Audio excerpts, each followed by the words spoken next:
வீடு வீடாக சென்று வாக்கு சேகரியுங்கள், கேளுங்கள், கடுமையாக உழைக்க வேண்டும் என்று கேட்டுக்கொண்டு, தமிழ் தேசிய பேரியக்கம் நாங்கள் இருக்கும் இடங்களில் எங்கள் கருத்துக்களை பல வடிவங்களிலே நாம் தமிழருக்கு வாக்களியுங்கள் என்று கேட்டுக்கொண்டு வருகிறோம். 91க்கு பிறகு வாக்களிக்காத நாங்கள் முதலாக நாம் தமிழருக்கு வாக்களிக்க போகிறோம். அந்த வகையில் நீங்கள் உங்கள் பணியை சிறப்பாக செய்யுங்கள் என்று கூறி வாய்ப்புக்கு நன்றி தெரிவித்து விடைகிறேன். நன்றி, வணக்கம்.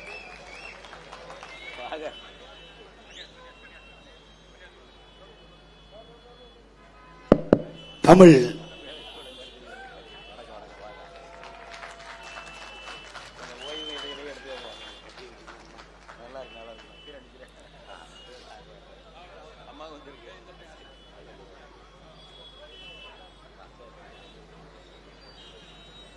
தமிழ் தேசிய இனத்தின் ஒற்றை நம்பிக்கை அண்ணன் செந்தமிழன் சீமான் அவர்கள் உங்களோடு.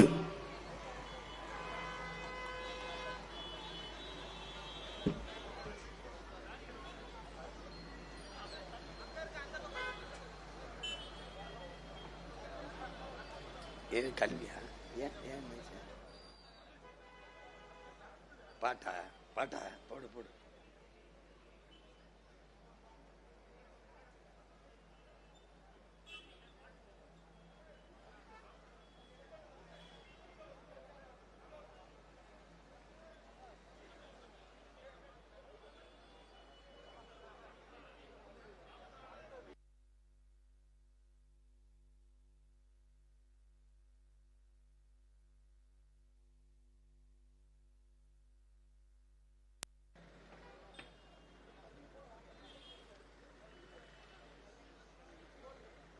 வா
ஓட்டு போடுங்க, ஓட்டு போடுங்க விவசாயி சின்னத்துல நம்ம நாடு மாறிட மாற்றோம் காணுங்க. ஓட்டு போட வாருங்க, ஓட்டு போடுங்க, ஓட்டு போடுங்க விவசாயி சின்னத்துல நம்ம நாடு மாறிட மாற்றம் காணுங்க. ஓட்டு போட வாருங்க.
ஓட்டு போடுங்க, ஓட்டு போடுங்க விவசாயி சின்னத்துல நம்ம நாடு மாறிட மாற்றோம் காணுங்க. ஓட்டு போட வாருங்க, ஓட்டு போடுங்க, ஓட்டு போடுங்க விவசாயி சின்னத்துல நம்ம நாடு மாறிட மாற்றம் காணுங்க. ஓட்டு போட வாருங்க. காலங்காலமா ஓட்டு போட்டீங்க, எது எதுவும் மாறதில்லை. உங்க ஓட்ட வாங்கியவன் நாட்டை சொரண்டுறான், கொஞ்சமாச்சும் யோசிங்க. 50 ஆண்டா மாறி மாறிதான் ஆட்சிக்கு வந்தாங்க. நம்ம நாடு மாறல, உரிமை மீளல, விழிச்சு கொஞ்சம் பாருங்க. ஓட்டு போடுங்க, ஓட்டு போடுங்க விவசாயி சின்னத்தில நம்ம நாடு மாறிட மாற்றம் காணுங்க. ஓட்டு போட வாருங்க. ஓட்டு போடுங்க, ஓட்டு போடுங்க விவசாயி சின்னத்துல நம்ம நாடு மாறிட மாற்றம் காணுங்க. ஓட்டு போட வாருங்க.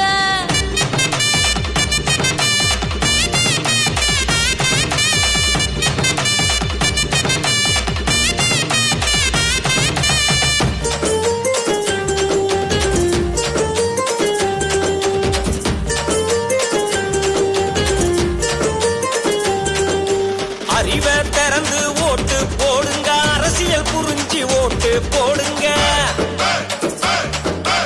இலவசம் தந்தா தூக்கி எறிங்க, காசு கொடுத்தாலும் காரி துப்புங்க. தனித்து தனிக்கிறான் விவசாயி பாரு, துணித்து தனிப்பவன் விவசாயி. கம்பெனி சேர்க்கல விவசாயி, மக்கள் கூட்டணி சேர்த்தவன் விவசாயி.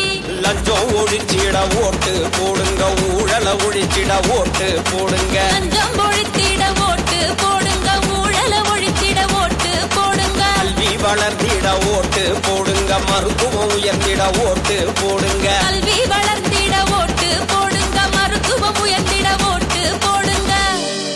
மண் வளங்காத்திட ஓட்டு போடுங்க, காடு கடல் மலை காத்திட ஓட்டு போடுங்க. மதுக்கடைய ஒழித்திட ஓட்டு போடுங்க. அதுக்கு விவசாயி விவசாயி விவசாயி சின்னத்துல ஓட்டு போடுங்க. அதுக்கு விவசாயி சின்னத்துல ஓட்டு போடுங்க.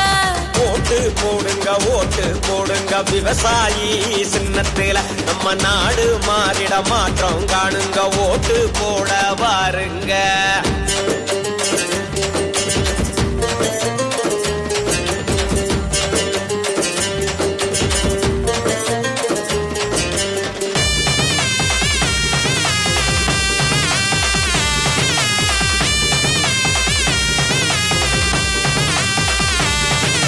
தமிழ் மொழி காத்திட ஓட்டு போடுங்க, உரிமை மீட்டிட ஓட்டு போடுங்க. சாதி அரசியல தூக்கி போடுங்க, நாம் தமிழருக்கு ஓட்டு போடுங்க. கொலையிலும் கொள்ளையிலும் சரிபாதி இங்கு அரசியல் செய்பவன் கங்காணி. மழையிலும் வெயிலிலும் விவசாயி கட்சி கரவெட்டி திருட முதலாளி. உழவு உயர்த்திட ஓட்டு போடுங்க, அரசு வேலைதான் ஓட்டு போடுங்க. உழவு உயர்ந்திட ஓட்டு போடுங்க, அரசு வேலைதான் ஓட்டு போடுங்க. நீர் இலவசம் ஓட்டு போடுங்க, கண்ணீர் துடைக்கதான் ஓட்டு போடுங்க. நீர் இலவசம் ஓட்டு போடுங்க, கண்ணீர் துடைக்கதான் ஓட்டு போடுங்க. தலைமுறை மீள ஓட்டு போடுங்க, இன விடுதலை அடைந்திட ஓட்டு போடுங்க. சீமான் தமிழ் மகன் ஓட்டு போடுங்க. நம்ம விவசாயி விவசாயி நம்ம விவசாயி சின்னத்துல ஓட்டு போடுங்க. நம்ம விவசாயி சின்னத்துல ஓட்டு போடுங்க. ஓட்டு போடுங்க, ஓட்டு போடுங்க விவசாயி சின்னத்துல நம்ம நாடு மாறிட மாற்றம் காணுங்க. ஓட்டு போட வாருங்க. ஓட்டு போடுங்க, ஓட்டு போடுங்க விவசாயி சின்னத்துல நம்ம நாடு மாறிட மாற்றம் காணுங்க. ஓட்டு போட வாருங்க.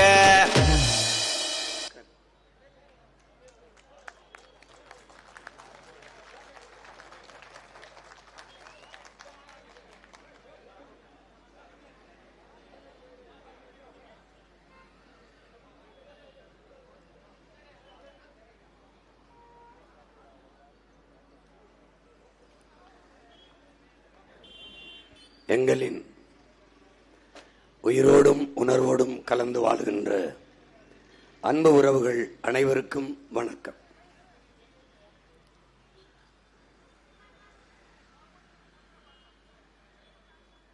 இந்த தேர்தலில் நாம் தமிழர் கட்சியை ஆதரித்து அதன் வெற்றிக்கு உழைப்பது என்ற முடிவை எடுத்த தமிழ் தேசிய பேரியக்கத்திற்கும் அதனுடைய தலைவர், தமிழ் தேசிய அரசியலினுடைய ஆசான், எங்களுடைய அன்பிற்கும் பாசத்திற்கும் உரிய அப்பா மணியரசன் அவர்களுக்கும், கட்சியினுடைய பொதுச் செயலாளர் ஐயா கி வெங்கட்ராமன் அவர்களுக்கும், என் அன்பு தம்பி அருணபாரதி அவர்களுக்கும், பாடலை வடித்து கொடுத்த என் அன்பு தம்பி பாவலர் கவிபாஸ்கர் அவர்களுக்கும், என் அன்பு இளவல் புதுவை சித்தன் அவர்களுக்கும் என்னுடைய அன்பும் வணக்கமும். இங்கே நான் வருவதற்கு முன்பு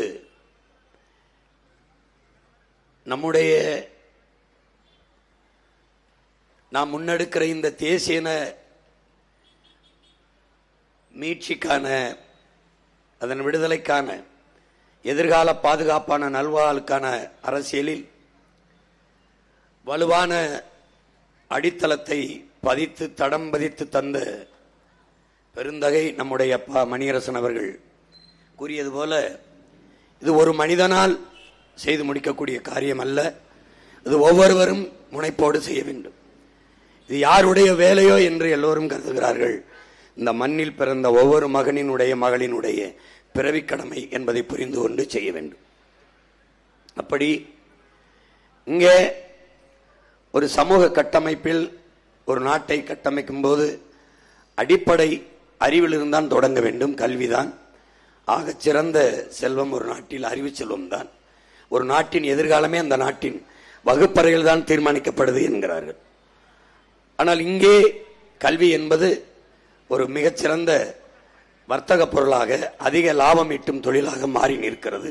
உங்களுக்கு தெரியும், அரசு பள்ளி கல்லூரிகளின் தரத்தை விட தனியார் முதலாளிகளின் பள்ளி கல்லூரியின் தரம் அதிகமாக இருக்கிறது. அறிவு கல்வி என்பது மானுட உரிமை. கொடுக்க வேண்டியது அரசின் கடமை. கொடுக்காமல் இருப்பது மாபெரும் கொடுமை. அதை தகர்த்து சரியான சமமான தரமான கல்வியை நாட்டு பிள்ளைகளுக்கு, நாட்டு மக்களுக்கு கட்டணமில்லாமல் கொடுக்க வேண்டும். ஒரு அறிவு சமூகத்தை உருவாக்க வேண்டும் என்று உங்கள் பிள்ளைகள் கனவு காண்கிறோம். ஒவ்வொன்றாக தாளில் வடித்து தந்தோம் எங்கள் தத்துவத்தை நீங்கள் கவனிக்கவில்லை. காகிதத்தில் எழுதி தந்தோம் எங்கள் கனவை கவனிக்கவில்லை. காட்சிப்படுத்தி உங்கள் கண்முன்னே எங்கள் கனவுகளை விரிக்கிறோம். அதிலே நம்முடைய அரசு அமைகிற போது கல்வியை எப்படி கொடுப்போம் என்பதை சுருக்கமாக, நேரம் குறைவா இருக்கு, போடுங்க வேகமா போ. நீட்டுக்கு போ.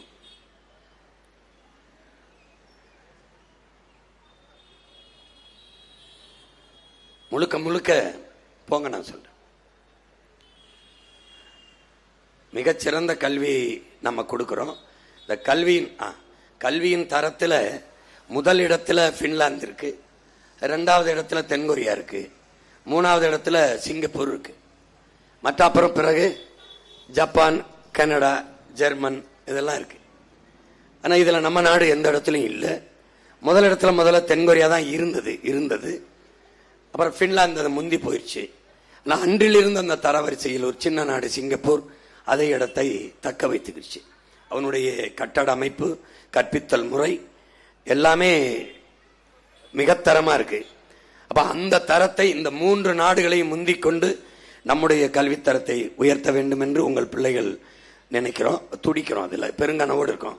அப்படி யாராவது இந்த நாட்டில், இந்திய பெருநிலத்தில் யாராவது செஞ்சிருக்காங்கன்னா மதிப்பிற்குரிய கெஜ்ரிவால் அவர்கள் 5 ஆண்டுகளில் டெல்லியில கல்வியின் தரத்தை இந்த உலக தரத்துக்கு தூக்கி எடுத்துட்டு போயிட்டாப்ல.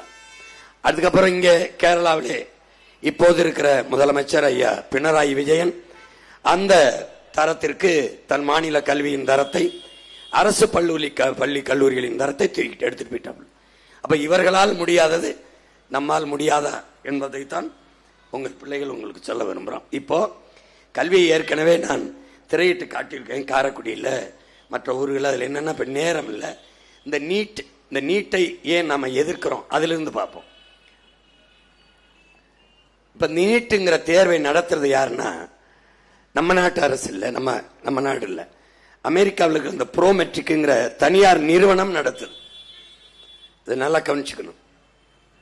ஒரு அமெரிக்காவில் இருக்கிற தனியார் நிறுவனத்திற்கு இந்தியா நாட்டில் தரமான மருத்துவரை தேர்வு செய்து தர வேண்டும் என்று என்ன வேண்டுதல், என்ன தேவை, அதை அறிவிச்ச முகம் என் அன்பு தம்பி தங்கைகள் சிந்திச்சு பார்க்கணும். அமெரிக்காவில் இருக்கிற முதலாளிக்கு ஏன் இந்த தேர்வு நடத்த ஒப்பந்தம் கொடுக்கப்பட்டது? அதுதான் முதல் கேள்வி. பாருங்க,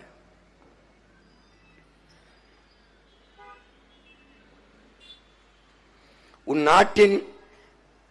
நாட்டின் எதிர்காலத்திற்கான மருத்துவ மாணவர்களையே உன்னால் தேர்வு செய்ய முடியாது, அமெரிக்காவின் ஒரு தனியார் முதலாளி ஒரு நிறுவனம் தான் தேர்வு செய்து கொடுக்கும் என்றால் உன் நாட்டுக்கான சரியான தலைவனை உன்னுடைய தேர்தல் அமைப்பு மூலம் எப்படி தேர்வு செய்வாய்? ஒரு மருத்துவ மாணவனே தேர்வு செய்ய முடியாது, நீ தலைவனை எப்படி தேர்வு செய்வாய்? எப்படி தேர்வு செய்வாய்? இதுல 12ஆம் வகுப்புல 100 விழுக்காடு மதிப்பெண் தகுதி குறைவை பாருங்க.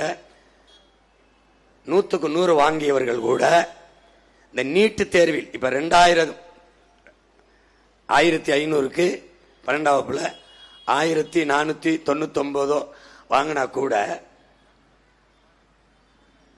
இப்ப 1200 மதிப்பெண், இப்ப 199 1199 வாங்கி தேர்ச்சி பெற்றா கூட இந்த நீட்டு தேர்வு அது மருத்துவம் படிக்க தகுதி இல்லைன்னு இந்த நாடு சொல்லுது.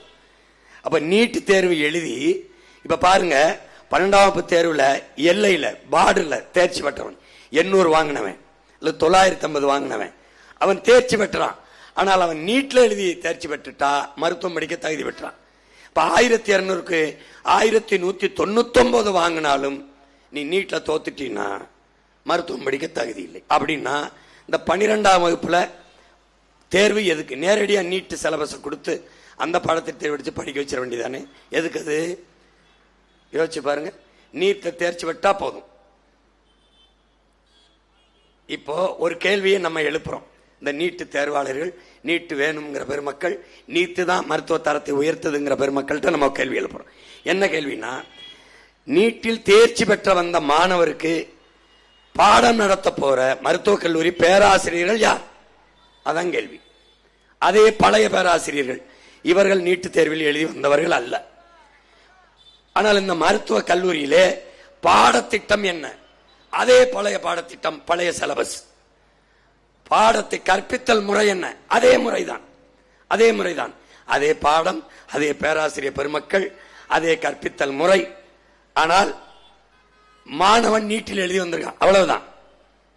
இதுல எப்படி மருத்துவத்தின் தரம் உயரும் பாருங்க. அதே பாடம், அதே பேராசிரியர், எப்படி பாடம் மாறும்? எப்படி தரம் உயரும்?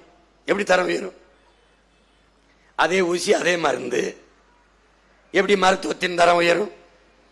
அதே ஊசி தான், அதே மருந்து தான், அதே மாத்திரை தான். இப்ப வட இந்தியாவில் தேர்வு மையங்களில், நீட்டு தேர்வு மையங்களில் மாணவர்கள் பார்த்து தேர்வு எழுதுறதுக்கு அனுமதிக்கப்படுகிறார்கள்.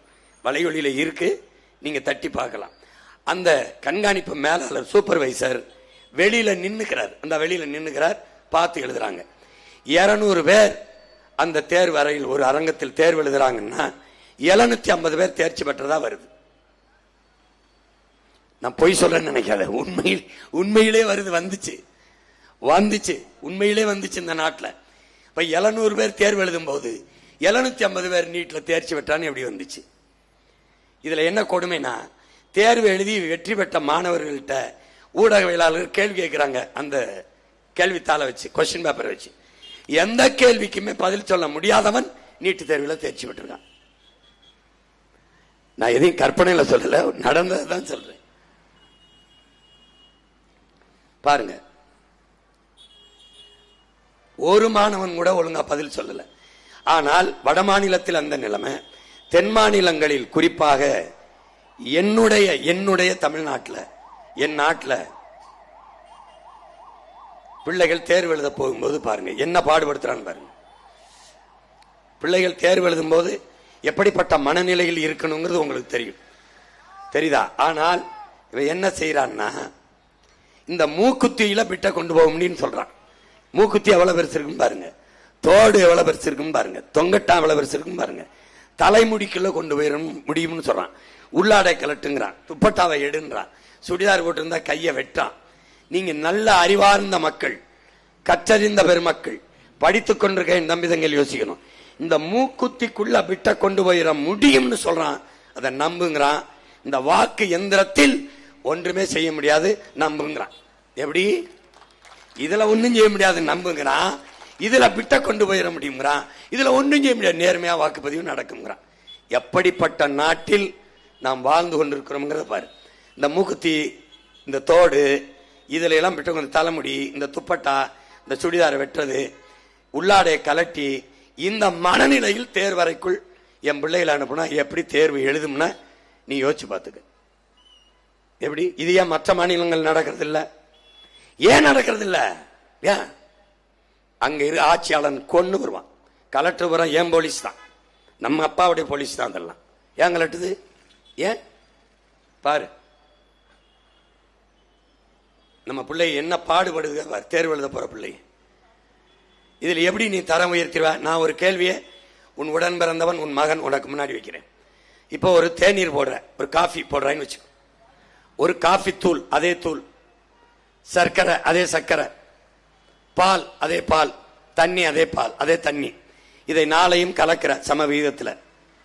சர்க்கரை, காஃபி தூள், தண்ணீர், பால், இதெல்லாம் சேர்ந்துதான் காஃபி. இதுல வராத தரம், இதுல வராத சுவை எதுல வருதுங்கிறான் பாரு. எதுல வருதுன்னு சொல்றான் பாரு அவன். இந்த வடிகட்டி இருக்குல்ல, இந்த காபி தூள், சர்க்கரை இதெல்லாம் போட்டு காஃபியை போட்டு ஒரு பில்டரை வச்சு வடிகட்டில, அந்த வடிகட்டியால் தான் இந்த காஃபி சுவையா இருக்குங்கிறான், தரமா இருக்குங்கிறான்.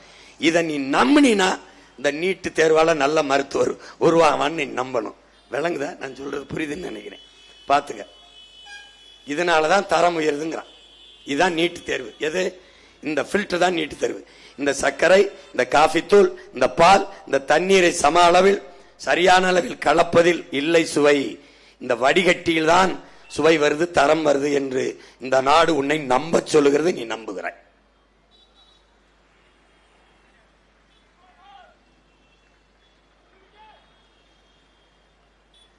அது எந்த வடிகட்டி? அமெரிக்க வடிகட்டி. நம்ம ஒரு வடிகட்டி இல்ல, நம்ம ஒரு பில்டர் இல்ல, அமெரிக்க பில்டர். அவன் இந்திய நாட்டில் நல்ல மருத்துவர்களை தேர்வு செய்து இந்தியாவுக்கு சேவை செய்யணும், இந்தியாவுக்கு அருமையான மருத்துவர்களை உருவாக்கி கொடுக்கணும் அப்படின்னா ஏன் இவன் அமெரிக்காவில் இவன் ஏன் இந்த ப்ரோமெட்ரிக் அமெரிக்க நாட்டு மருத்துவ மாணவர்களுக்கு தேர்வு நடத்தல? எப்படி? இப்ப நீ யார் உன்னை ஆட்சி செய்யறான்னு தெரியுதா? யாருக்கு கீழே வாழ்றான்னு தெரியுதா? பாரு, நீ கடன் வாங்கி கையெழுத்து போட்டதுனால வந்த வினை அமெரிக்க ப்ரோமெட்ரிக்ங்கிற ஒரு தனியார் முதலாளி நிறுவனம். இதுல எந்த கோயில்ல வேண்டுதல் வச்சு வந்தது? இந்திய நாட்டில் தரமான மருத்துவனை நான் உருவாக்கி தரேன்னு. இல்ல நம்ம பெருவுடார் கோயிலையா, திருப்பதி வெங்கடாசலபதி இல்லையா, இல்ல நாகூர் தர்காவிலையா, இல்ல அன்னை வேளாங்கண்ணில, எந்த கோயில வேண்டுனான் பார். இவனுக்கு என்ன தேவை இருக்கு? என்ன தேவை இருக்கு சொல்?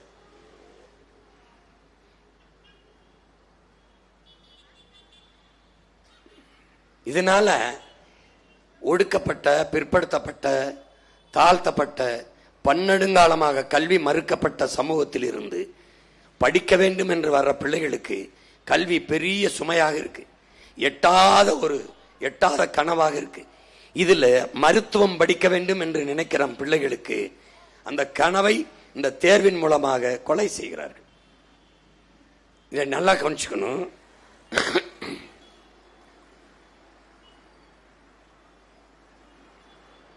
உங்களெல்லாம் யாரா மருத்துவம் படிச்சு டாக்டராக சொன்னான்னு கேட்கறதுக்கு தான் அந்த வேலை செய்யறான். இப்ப அந்த நீட்டு தேர்வை நம்ம எதிர்க்கிறோம். தமிழ்நாட்டு அரசு, மாநில அரசு போடுற சட்டம் நான் என்ன பண்ணுவேன்? இந்த நீட்டு தேர்வை நான் ஏற்கல, பழைய என்னுடைய தேர்வு முறைக்கு நான் போறேன் அப்படின்னு நான் ஒரு சட்டம் போடுவேன். போட்டவன மத்திய அரசுக்கு என்ன சொல்லும்? மாநில என்ன சொல்லியிருக்குன்னு சொல்றேன். மாநில அரசு சட்டங்களை மத்திய அரசு மதிக்க தேவையில்லை என்று சொல்லும்.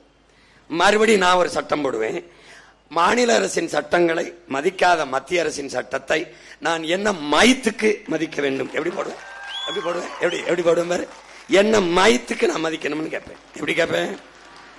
அப்போ என் சட்டத்தை மதிக்காத உனக்கு எதற்கு என்னுடைய வரி? கல்வி மானுட உரிமை, கல்வி மானுட உரிமை.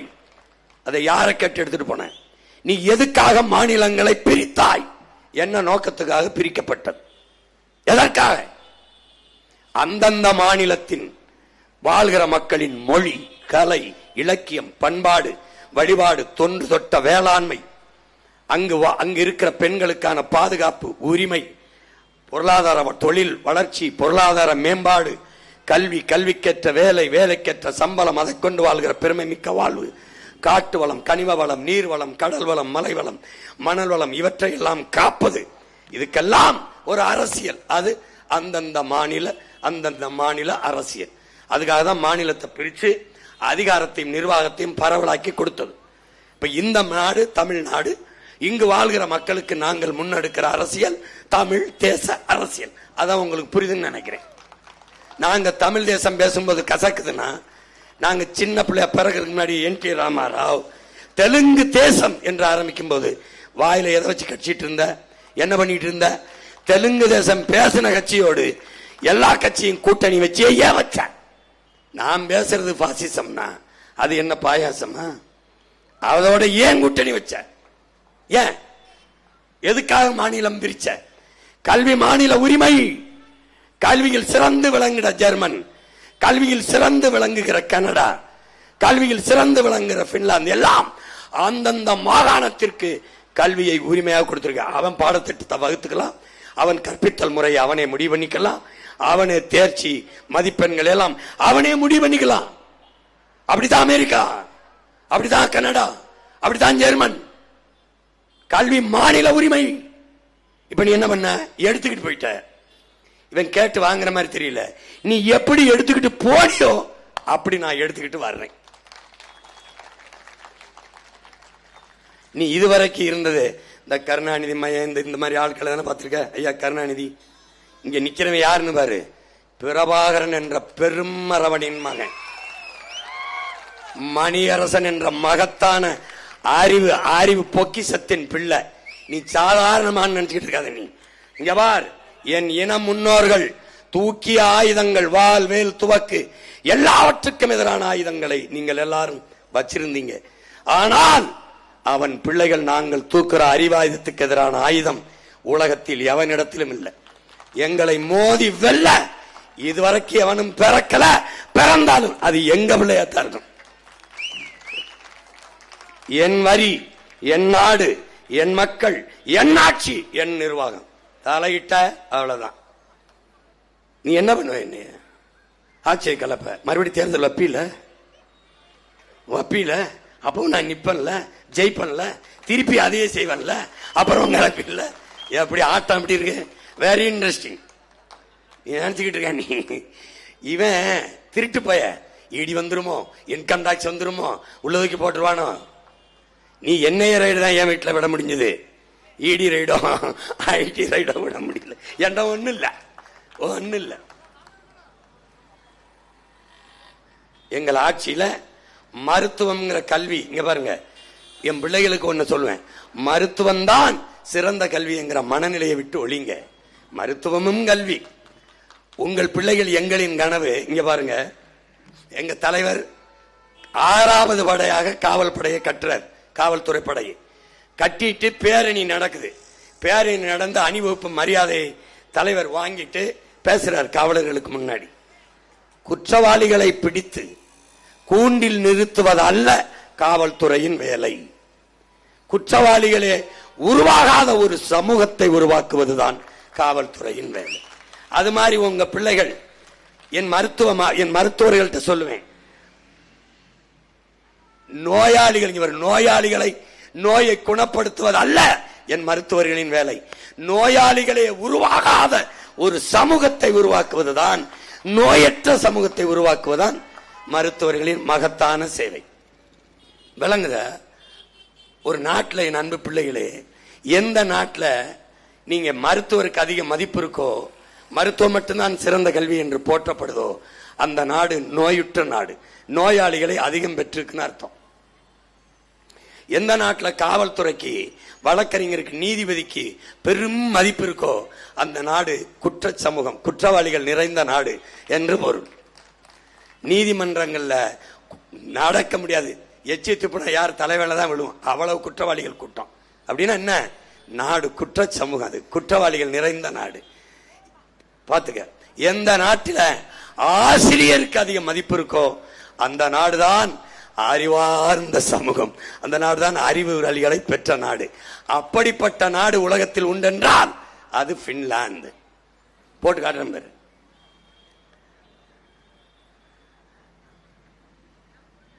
உனக்கு நோயுற்ற நாடு, அதிக மருத்துவர்கள் தேவைப்படுச்சா? எங்களுக்கு மருத்துவரே தேவைப்படாத ஆரோக்கியமான சமூகத்தை படைக்க வேண்டும் என்பதுதான் எங்கள் கனவு. எப்படி படைப்பா சீமான்? தூய குடிநீர், நஞ்சில்லாத குடிநீர், சுவாசிக்க நல்ல காற்று. இப்ப நீ எதை சுவாசிக்கிற? காற்றை இல்லை, கந்தக தூசியை சுவாசிக்கிற. அப்ப அந்த கந்தக தூசியை சுவாசித்துக் கொண்டு அந்த நிலையை மாத்திடுறேன். ஒரு மனிதனுக்கு 422 மரம் வேணும் நல்ல காற்று கிடைக்கிறதுக்கு. அப்ப அந்த காற்றை கிடைக்க செய்கிறேன்.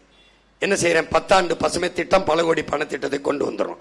பல கோடி பணத்திட்டத்தை கொண்டு வந்து 10 ஆண்டுகளில் பச்சை போர்வையால் என் தாய் நிலத்தை போர்த்தி மூடிடுறோம். அப்போ தூய காற்று, சுவாசிக்க நல்ல காற்று, குடிக்க தூய நீர், நஞ்சில்லாத உணவு, அதுவே நம் கனவு என்கிறார் அப்பா நம்மாழ்வார் அவர்கள். நஞ்சில்லாத உணவை ஒரு நச்சில்லாது இயற்கை முறையிலே விளைய வைத்து நாங்களே வேளாண் பண்ணைகளை உருவாக்கி அரசு பணியாக இந்த வேளாண்மையை மாற்றி விடுவதால் நாங்களே எங்கள் பிள்ளைகளுக்கு நஞ்சில்லாத உணவை கொடுத்து நோயற்ற சமூகமாக உருவாக்கி விடுவோம். அப்போ மருத்துவரின் தேவையை குறைப்போம், மருத்துவரின் தேவையை குறைப்போம்.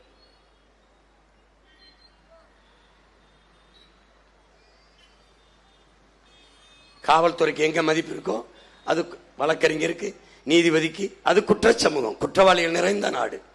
எந்த நாட்டிலே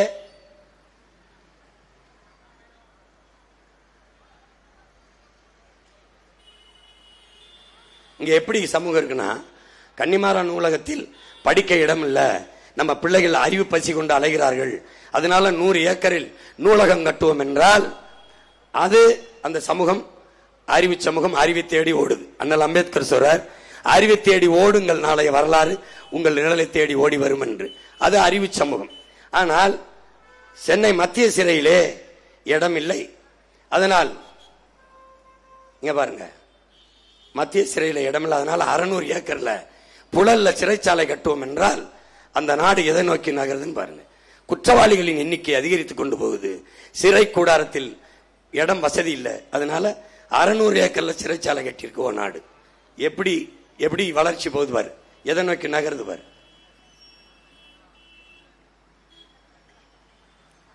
இங்க பள்ளிக்கூடம் எப்படி இருக்கு?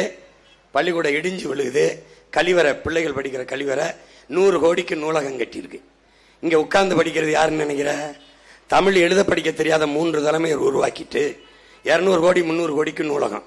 இங்க உட்கார்ந்து போய் பாரு, நான் என்ன சொன்னேன், கருவி எடுத்துட்டு போ, 2 பேர் 3 பேர் ஏதாவது காதலிக்கிற பொண்ணோட உட்காந்து பேசிட்டு இருப்பான், எவனாவது புத்தகத்தை தொட்டு படிக்கிறான் பாரு. இதுக்கு 300 கோடி 400 கோடி எல்லாமே கட்டி அவங்க அப்பா பேர் தான் அப்பாப்புல.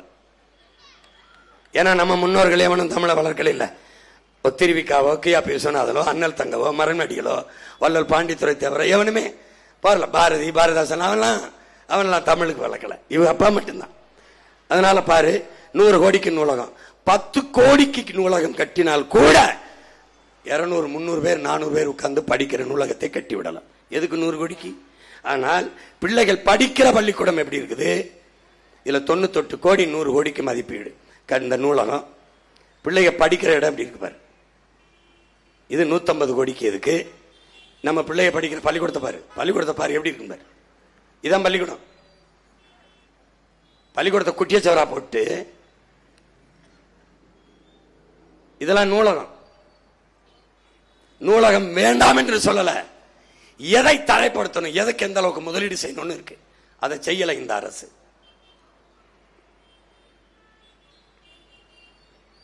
எந்த நாட்டுல விவசாயிக்கு மதிப்பு இருக்கோ, விவசாயி போற்றப்படுகிறானோ, உழுதுண்டு வாழ்வார் மற்றெல்லாம் தொழுதுண்டு பின் செல்பவர், சுழந்து மேற்பின்னது உலகம், அதனால் உழந்து முளவே தலை என்கிறான். அதை புரிந்து கொண்டு என்றைக்கு ஒரு நாட்டில் விவசாயி வாழ்கிறான் வளர்கிறானோ அந்த நாடு வாழும் வளரும். என்னைக்கு அவன் வாழ முடியாம சாகுறானோ அந்த நாடு சுடுகாடா மாறும். இப்போ விவசாயி போற்றப்பட்டால் அந்த நாடு பசியற்ற நாடு, பஞ்சமற்ற நாடு என்று வரும். எந்த நாட்டில் நெசவாளி போற்றப்படுகிறானோ மதிக்கப்படுகிறானோ அந்த நாடு நாகரிகமான நாடு. ஏனால் ஆடை இல்லாத மனிதன் அரை மனிதன். நாகரிகம் என்பதே உடைதான். உங்களுக்கு புரியுதுன்னு நினைக்கிறேன். அதாவது நிலமற்ற இனமும் நிர்வாண உடலும் உலகில் அவமானகரமானது என்கிறார் எங்கள் உயிர் தலைவன் மேதகு பிரபாகரன் அவர்கள். அப்ப நிர்வாண உடல் என்பது அவமானகரமானது. அப்ப உடைதான் நாகரிகத்தின் அடையாளமாக மாறுகிறது. அப்ப ஒரு நெசவாளி வாழ்ந்தால் போற்றப்பட்டால் அந்த நாடு நாகரிகமான நாடாக மாறுகிறது, வளர்கிறது. அதுபோல ஆசிரியர்கள் மதிக்கப்பட்டால் போற்றப்பட்டால் அது அறிவு சமூகம், அறிஞர்களை கொண்டது. இதுல இருக்கிற IAS IPS நீதிபதி எவராக இருந்தாலும் பிரசவித்தவன் யார் என்றால் அவன் யார்? இது எல்லாரையும் பிரசவித்தவன் இந்த நாட்டுக்கு ஆசிரியர்கள் தான். நம்மை பெற்ற தாய் 10 மாதம் தான் உயிர் கருவறையில் நம்மை சுமக்கிறார். ஆனால் ஆசிரியர் பெருமக்கள் தான் 20-22 ஆண்டுகள் அறிவு கருவறையில் நம்மை வைத்து சுமக்கிறார்கள். நம்மை பெற்றவர்கள் உலகத்தை காட்டுகிறார்கள். இது மரம், இது செடி, இது மலை, இது ஆறு, இது அருவி, இது அப்பா, இது பெரியப்பா, இது சித்தப்பா, இப்படி நம் பெற்றோர்கள் உலகத்தை காட்டுகிறார்கள். ஆனால் உலகத்திற்கு நம்மை காட்டுபவர்கள் நம் ஆசிரியர் பெருமக்கள்.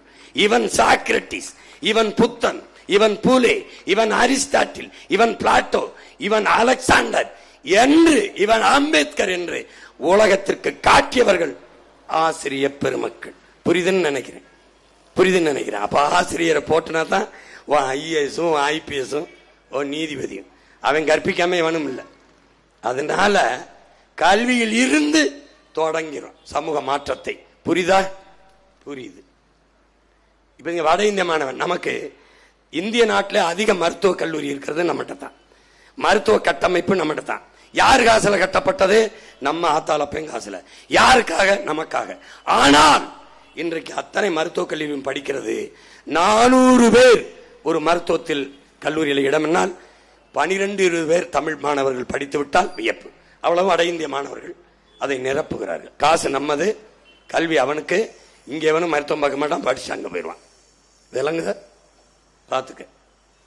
அப்ப என்ன பண்றேன்னா, இந்திய மருத்துவ குழுமம் என்னை அங்கீகரிக்க வேண்டாம், இந்தியன் மெடிக்கல் கவுன்சில் என்னை ரெக்கக்னைஸ் பண்ண வேண்டாம்னு சட்டம் போடுறேன்.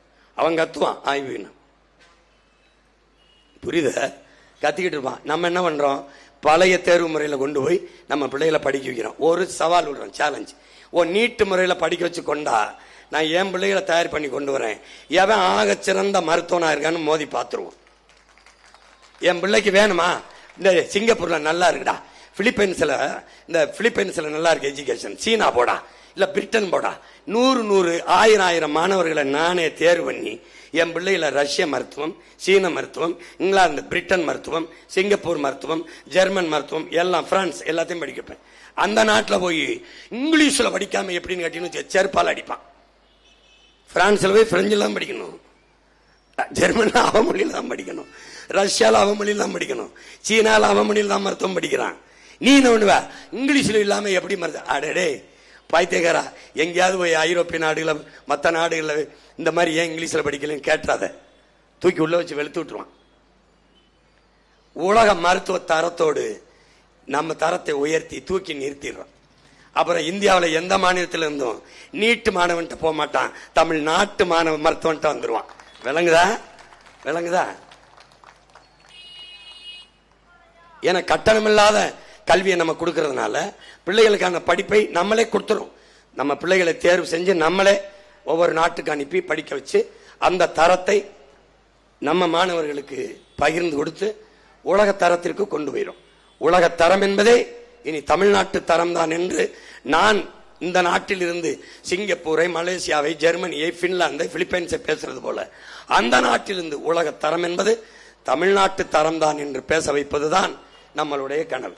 இதுல வட இந்தியாவில் தேர்வு எழுதும் போது பாரு, இங்க தமிழ்நாட்டுக்கு அவன் தேர்வு எழுத வர்றான். அந்த தேர்வு ஆணையத்தில் ப்ளூடூத்தை ப்ளூடூத்தை காதுல மாட்டிக்கிட்டு எழுதுறான். நீ பார்த்துருப்பா, பல பேர் பிடிபட்டான். இதுல எப்படி உன்னுடைய தரம், மருத்துவ தரம் உயர்ந்துரும் நினைக்கிற? எப்படி உயரும்? எப்படி உயரும்? அப்ப இவர்கள் நோக்கம் தரமான மருத்துவர்களை உருவாக்குவதல்ல, போலி மருத்துவர்களை உருவாக்குவது. உழைக்கும் அடித்தட்டு மக்கள், ஏழை எளிய மக்கள், பிற்படுத்தப்பட்ட ஒடுக்கப்பட்ட மக்கள், கல்வி மறுக்கப்பட்ட சமூகத்திலிருந்து எவனும் மருத்துவர் ஆகிவிடக் கூடாது. உங்களெல்லாம் யார் நான் மருத்துவம் படிக்க சொன்னது? உன்னையெல்லாம் யார் டாக்டர் ஆக சொன்னது? அதான் அவன் கேட்கிற கேள்வி. இப்ப நாம என்ன, உன்னையெல்லாம் யாரா இந்த நீட்டு தேர்வு கொண்டு வர சொன்னது?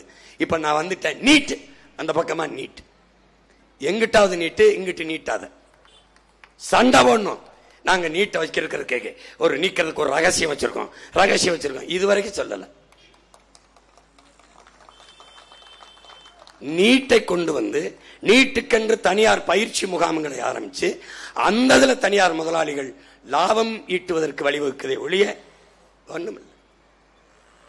ஒண்ணுமே இல்லை. அப்ப அதை ஒழிக்கணும்னு நினைக்கிறேன். ஏன் நீட்டை எதுக்குறான்னு எல்லாரும் கேட்டுக்கிட்டு இருப்பீங்கல்ல, அதுதான் இதுல இருக்கிற கேள்வி. அதை நீங்க விளங்கிக்கணும் தான் அதை போட்டு காட்டுறேன். அப்போ கல்வி மானுட உரிமை எடுத்துக்கிட்டு போனது அன்னைக்கு காங்கிரஸ் ஆட்சி, அம்மையார் இந்திரா காந்தி எடுத்துக்கிட்டு போகும்போது கொடுத்துட்டு கூட இருந்தது, பயந்துகிட்டு பதவி உயர்மோன்னு பல்லிழிச்சிருந்தது அன்றைய திமுக அரசு, ஐயா கருணாநிதி அவர்கள். அதன் பிறகு 18 ஆண்டுகள் இந்திய ஒன்றிய அமைச்சரவையில் தொடர்ந்து ஒரு மாநில கட்சி 18 ஆண்டுகள் பதவியில் இருந்தது திமுக தான். 18 ஆண்டுகள் இருந்த போது மாநில உரிமைக்கு அதை கொண்டு வராமல், மாநில பட்டியல் கொண்டு வராமல் இப்போது சொல்லுகிறார்கள், நாங்கள் வந்தால் கல்வியை பொது பட்டியலிருந்து மாநில பட்டியலுக்கு கொண்டு வருவோம் என்று. கொண்டு வர மாட்டோம், கேட்க மாட்டார்கள், எது ஒன்றும் இவர் நிறைவேற்ற மாட்டார்கள். அதனால உங்கள் பிள்ளைகள் கொண்டு வரமாட்டோம், எடுத்துக்கொள்வோம் மாநில உரிமை. என்னதான் நீ மறைச்சிட்டு போனா, நீ எப்படி எடுத்துட்டு போனியோ அப்படி நான் எடுத்துட்டு வந்துடுறேன், உன்னால முடிஞ்சதை பாரு, அவ்வளவுதான். That's all your honour. அவ்வளவுதான். இவ்வளவுதான் இந்த நீட்டு தேர்வு, அது தொடர்பான கல்வி. கல்விங்கிறது தனி, அது இன்னொரு மேடையில் எப்படி கல்வியின் தரத்தை நான் மாற்றி கொடுக்கிறேன், இந்த தனியார் முதலாளிகளை தாண்டி எப்படி தரம் உயர்த்தி நம் பிள்ளைகளுக்கு அறிவை கொடுக்கிறேங்கிறத, கட்டணம் இல்லாமல் கொடுக்கிறேங்கிறத போட்டு திருப்பி மறுபடியும் போட்டு காட்டுறேன். அப்ப அந்த கல்வி முறை வேணும், அந்த ஆட்சி வேணும்னா நீ ஒண்ணுதான் செய்யணும், ஒரு ஓட்ட அண்ணனுக்கு போடணும், அது விவசாயிக்கு போடணும். புரியுதுன்னு நினைக்கிறேன். மேல இங்கே என் அன்பு பிள்ளைகள் புரிஞ்சுக்கணும், இந்த தேர்தல் ஒரு மகத்தான வாய்ப்பை உங்களுக்கு கொடுத்திருக்கு, மாற்றத்திற்கான ஒரு மகத்தான வாய்ப்பை. ஒவ்வொரு முறையும் தேர்தல் வருது, எந்த மாறுதலும் வரல. ஆனால் இந்த முறை உறுதியாக ஒரு மாறுதல் வர வேணும், அது மாறுதல் வரணும். அப்படி மாற்றம் தலைகீழ் மாற்றமா இருக்கணும். புரட்சி என்பது ஒரு தலைகீழ் மாற்றம், எல்லாவற்றிலும் இருந்து மாற்றம். எல்லாவற்றும் ஊழல் லஞ்சமா, உண்மை நேர்மை, பசி பஞ்சமா, அது இல்லை. வாக்குக்கு காசா இல்ல, பணத்துக்கு வாக்கு, இனத்துக்கு தூக்கு, நோட்டுக்கு ஓட்டு, நாட்டுக்கு வேட்டு ஒழிக்கணும். பணம் கொடுத்து வாக்கா, அது கேடு கட்ட பணநாயகம், மாண்புமிக்க ஜனநாயகம் கொல்லப்படுது, அதை வீழ்த்தணும். இப்ப ஒவ்வொன்றும் அப்ப இங்க சாராயமா மூடணும், சாராயத்தை மூடணும், டாஸ்மார்க்க மூடணும். சாராய வருமானம் எவ்வளவு? 50,000 கோடி. பால் வருவாய் எவ்வளவு? 3 லட்சம் கோடி. சாராயம் உயிரை எடுக்கும், பால் உயிரை கொடுக்கும். எந்த பக்கம் போகணும்? பால் பக்கம். இப்ப நாங்க பால் பொருளாதாரத்துக்கு போறோம், சாராய பொருளாதாரத்தை மூடுறோம். நீ எந்த பக்கம் போற? இதுவரைக்கும் உன் நிலத்துல இத்தனை போராட்டங்கள், ஆசிரியர், மருத்துவர், செவிலியர், உழவர், மாணவர், மீனவர், போக்குவரத்து தொழிலாளர் எல்லா விதிக்கு வந்து போராடிட்டான். எல்லா பிரச்சனைகளையும் தந்தவர்கள் அந்த பக்கம், பிரச்சனையை தீர்க்க வேண்டும் என்று வந்தவர்கள் இந்த பக்கம், நீ இந்த பக்கம். இதான் இந்த தேர்தல். இலவசம், எல்லாரும் இலவசம் தரமாட்டேன். இலவசம் பெற வேண்டிய வறுமை ஏழ்மையில் இல்லாது உன் வாழ்க்கை தரத்தை உயர்த்துவேன். இதுல நீ எந்த பக்கம் நிக்க போற? இதான் தேர்தல். இப்போ உன்னுடைய மதிப்புமிக்க உரிமை இந்த ஜனநாயகத்தில் உனக்கு இருக்கிற கடைசி ஆயுதம். அண்ணல் அம்பேத்கர் என்ன நம்ம கற்பிக்கிறார்? மதிப்புமிக்க உரிமைகளை சிலர் ஒட்டி துண்டுகளுக்கு விற்பது அவமானகரமானது என்கிறார். நம்முடைய தாத்தா தெய்வ திருமகன் முத்துராமலிங்க தேவர், வாக்குக்கு காசு கொடுக்கிறவன் பாவி, அந்த காசை வாங்கி கொண்டு வாக்கு செலுத்துவன் தேச துரோகி என்கிறார். நாம் எத்தனை காலத்துக்கு தேச துரோக குற்றத்தை செய்ய போறோம்? அந்த பாவிகளையும் மன்னிக்கிறோம், நாமும் அந்த தேச துரோக குற்றத்தை செய்கிறோம். பேரறிஞர் அண்ணா என்கிற பெருந்தகை தங்கத்தை யாராவது தவிட்டிற்கு விற்பானாங்கிறப்ப, தவிட்டுக்கு வாங்குற ஆளுக யாரு? அவர் பேரை சொல்லி கட்சி நடத்த ஆளுகள் தான். சாராய வருமானத்துக்கு என்ன தெரியுமா சொன்னாரு? சாராயம் வித்துத்தான், அதன் மூலமா வருகிற வருவாய் வைத்துத்தான் அரசு நடக்க வேண்டும் என்றால், அது சாராயத்தில் இருந்து வருகிற காசு குஷ்டரோகி கையில் இருக்கிற வெண்ணெய்க்கு சமம், அது எனக்கு வேண்டாம் என்றார். அந்த வெண்ணெயை மாறி மாறி 60 ஆண்டுகளாக நக்கிக்கிட்டு இருக்கிறது இந்த 2 கட்சிகள் தான் என்பதை அறிவார்ந்த தமிழ் சமூக மக்கள். தாலிக்கு தங்கம் தந்தார்கள், குடிக்க வச்சு 6 லட்சம் 10 லட்சம் அக்கா தங்கச்சி தாலியை அறுத்தார்கள். இதில் எது சாதனை? தாலிக்கு தங்கம் தந்ததா, குடிக்க வச்ச அந்த தாலியை அறுத்தத? 10 லட்சம் பெண்களை விதவையாக்கியதா, அந்த பெண்களுக்கு 1000 கொடுத்ததா? எது சாதனை? எது சாதனை? ஒரு கற்றறிந்த அறிவு சமூகம் எப்படி இதை ஏற்குது? எப்படி ஏற்குது? எப்படி ஏற்குது? கண்ணு முன்னாடி வேணும்னு சொல்ல ஏன் வீழ்ந்தது தெரியாது. ஃப்ரீ ஸ்கீம், இலவசம் வேலை, உழைப்பு, வருவாய், வாழ்க்கை, இதான் கட்டமைப்பு. வேலை இல்ல, உழைப்பும் இல்ல, வருவாயும் இல்ல, வாழ்க்கையும் இல்ல, எல்லாம் இலவசம். இலவசத்தில் இழக்கிற பணத்தை எங்கிருந்து எடுப்பான்? நம்மிடமிருந்து எடுப்பான். 10 லட்சம் கோடி கடன் இருந்து ஆசிரியருக்கு சம்பளம் கொடுக்க முடியல, டாக்டருக்கு கொடுக்க முடியல, செவிலியருக்கு கொடுக்க முடியல, போக்குவரத்து தொழிலாளிக்கு பழைய ஊதியம் கொடுக்க முடியல, பகுதி நேர ஆசிரியருக்கு பணி நிரந்தரம் தர முடியல. ஏன்? காசு இல்ல. காசு இல்ல. எங்க காசு? எல்லாம் இலவசத்தை இறைச்சாச்சு, ஏமாத்தி வாக்கை பறிச்சு ஆளணும். 10 லட்சம் கோடி, 1 லட்சம் கோடி வட்டி. இந்த ஃப்ரீ ஸ்கீம், இந்த இலவச திட்டத்தை அறிவிக்க அடுத்த 5 லட்சம் கோடி கடன் வாங்கணும். அப்ப 2 லட்சம் கோடி வட்டி. நாட்டின் பட்ஜெட் எவ்வளவு? 3 லட்சம் கோடி. 3 லட்சம் கோடி 2 லட்சம் கோடி வட்டியை கட்டினா 1 லட்சம் கோடி வச்சுக்கிட்டு எந்த துறையை நிர்வாகம் பண்ணுவ? கல்வித்துறையை, மருத்துவத்தை, போலீஸை எப்படி சம்பளம் கொடுப்ப? மக்களுக்கு வேற என்ன நலத்திட்டம் தீட்டுவ? என்ன பண்ணுவ? நாடு திவாலாயிரும், பொருளாதார வீழ்ச்சி அடையும். இலங்கையில, பங்களாதேஷ்ல, நேபாள வந்தது இங்க வரும். வரும், நீ எழுதி வச்சுக்க வரும். அது வரக்கூடாது என்றால் விழித்துக்கொள், எச்சரிச்சுக்கொள். உன் மதிப்புமிக்க வாக்கை விவசாயத்துக்கு செலுத்து. இந்த தீ ஆசை, தீ ஆட்சியை தீ வச்சு கொளுத்து. வேற வழி கிடையாது. இங்கே வேளச்சேரியிலே போட்டியிடுகிற என் அன்பு மருமகள், என் உயிருக்கினிய என் மூத்தவர் தடா சந்திரசேகர், இந்த சட்டத்தரணி, எங்களுக்கு எல்லாமாக இருந்த என் மூத்தவர்களுடைய அன்பு மருமகள், என் மருமகள் கீர்த்தனா, பொறியாளர் கீர்த்தனா அவர்களுக்கு விவசாய சின்னத்தில் வாக்கு செலுத்தி நீங்கள் வெற்றி பெறுங்கள். ஏன் நீங்கள் வெற்றி பெற வேண்டும்? உதயசூரியனுக்கு வாக்கு செலுத்தினீர்கள், அவர்கள் வென்றார்கள், நீங்கள் தோற்றீர்கள். ரெட்டலைக்கு வாக்கு செலுத்தினீர்கள், அவர்கள் வென்றார்கள், நீங்கள் தோற்றுத்தான் போனீர்கள். கைக்கு செலுத்தினீர்கள், தாமரைக்கு செலுத்தினீர்கள், நீங்கள் எப்போது வென்றீர்கள்? அவர்கள் தான் வென்றார்கள். இம்முறையாவது விவசாய சின்னத்திற்கு வாக்கு செலுத்தி என் அன்பு சொந்தங்களை நீங்கள் வெற்றியடையுங்கள், உங்களுக்கான அதிகாரத்தை நிறுவுங்கள். என் அன்பு மருமகள் கீர்த்தனா அவர்களுக்கு வேளச்சேரியிலும், என் ஆறுயிர் இளவல் பொறியாளர் திரைப்பட இயக்குனர் சோழன் மு களஞ்சியம் அவர்களுக்கு ஆயிரமலுக்கு சட்டமன்ற தொகுதியிலும், என் அன்பு இளவல் என் ஆறுயிர் தம்பி பொறியாளர் அருண் அவர்களுக்கு மயிலாப்பூர் சட்டமன்ற தொகுதியிலும் வாக்கை செலுத்தி நீங்கள் வெற்றி பெறுங்கள், வெற்றி பெற செய்யுங்கள். எங்கள் வெற்றி உங்கள் வெற்றி, நம் மக்களின் வெற்றி. நீங்கள் செலுத்தும் ஒவ்வொரு வாக்கும் நம் மொழி காக்கும், இனம் காக்கும், மண் காக்கும், மானம் காக்கும், மக்களின் நலன் காக்கும், வருங்கால பிள்ளைகளின் வாழ்க்கையை பாதுகாக்கும். நாங்கள் கேட்பது உங்கள் வாக்கை அல்ல, வருங்கால தலைமுறை பிள்ளைகளின் வாழ்க்கையை என்பதை நினைவில் வைத்துக் கொண்டு வாக்கை செலுத்துங்கள். புரட்சி என்பது ஒரு தலைகள் மாற்றம். மாற்றம் என்பது சொல்லல்ல, செயல். மாறுவோம், மாற்றுவோம். இது மாற்றத்திற்கான எளிய மக்களின் புரட்சி. புரட்சி எப்போதும் வெல்லும். நம் வெற்றி அதை சொல்லும். இலக்கு ஒன்றுதான், இனத்தின் விடுதலை. இனம் ஒன்றாவும், இலக்கை வென்றாவும். தமிழ் தாய் வாழ்க, தலைவர் பிரபாகரன் வாழ்க.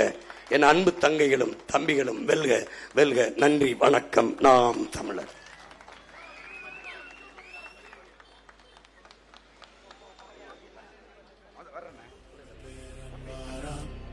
போர்க்களமாக்கப் போறான், அடங்கானலாய் வாரான், அதகளும் பண்ண போறான்.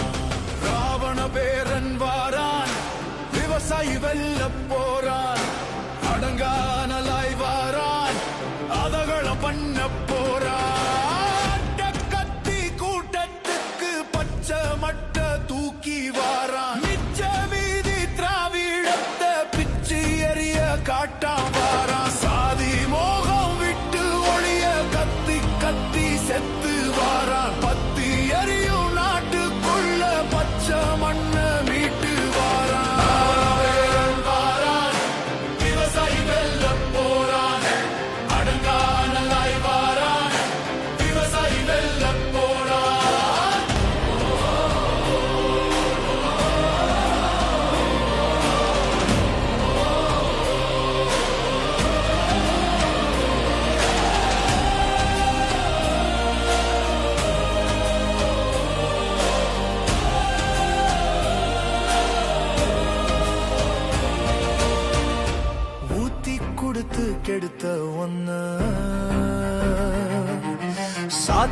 எடுக்க வீரன் வாரான். வேர்த்து வடியும் ஓனா எல்லாம் பார்த்து நடுங்கி வாயமில்ல. துரோகம் செஞ்ச கழகம் எல்லாம் சேர்த்து வச்சு செய்ய போறான். பாட்டன் பூட்டன் மாறி இல்ல இரக்கம் எல்லாம் காட்ட மாட்டான். ராவண பேரன் வாரான், போர்க்களமாக்க போறான். ராவண பேரன் வாரான், விவசாயி வெல்ல போறான். அடங்கானலாய் வாரான், விவசாயி வெல்ல போறான். ராவண பேரன் வாரான், விவசாயி வெல்ல போறான். அடங்கானலாய் வாரான், விவசாயி வெல்ல போறான். நமது சின்னம் விவசாயி. விவசாயி சின்னத்திற்கு வாக்களிப்போம், வருங்கால தலைமுறைக்கு வாழ்வளிப்போம்.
அடங்கானலாய் வாரான், அதகளும் பண்ண போறான்.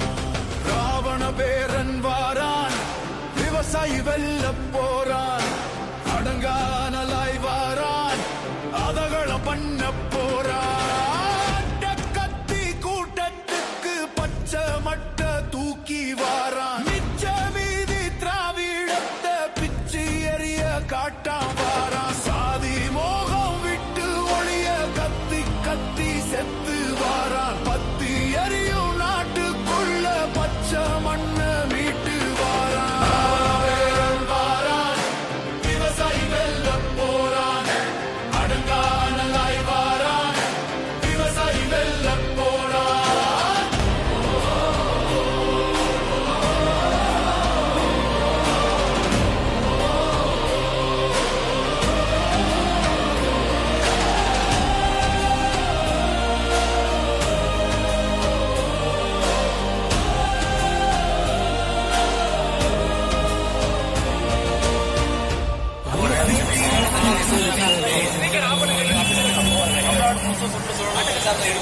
எப்படி இருக்கு மக்கள் மத்தியில் நாம் தமிழர் கட்சிக்கு கடந்த முறையை விட இந்த முறை எப்படி இருக்கு?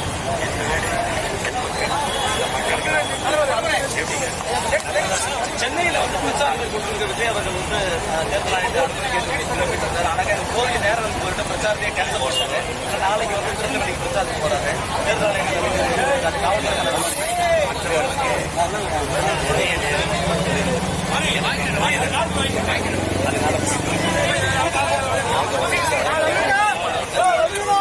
விவசாயி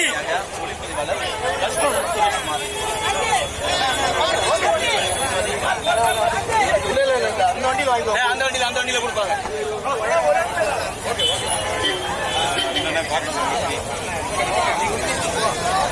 Okay.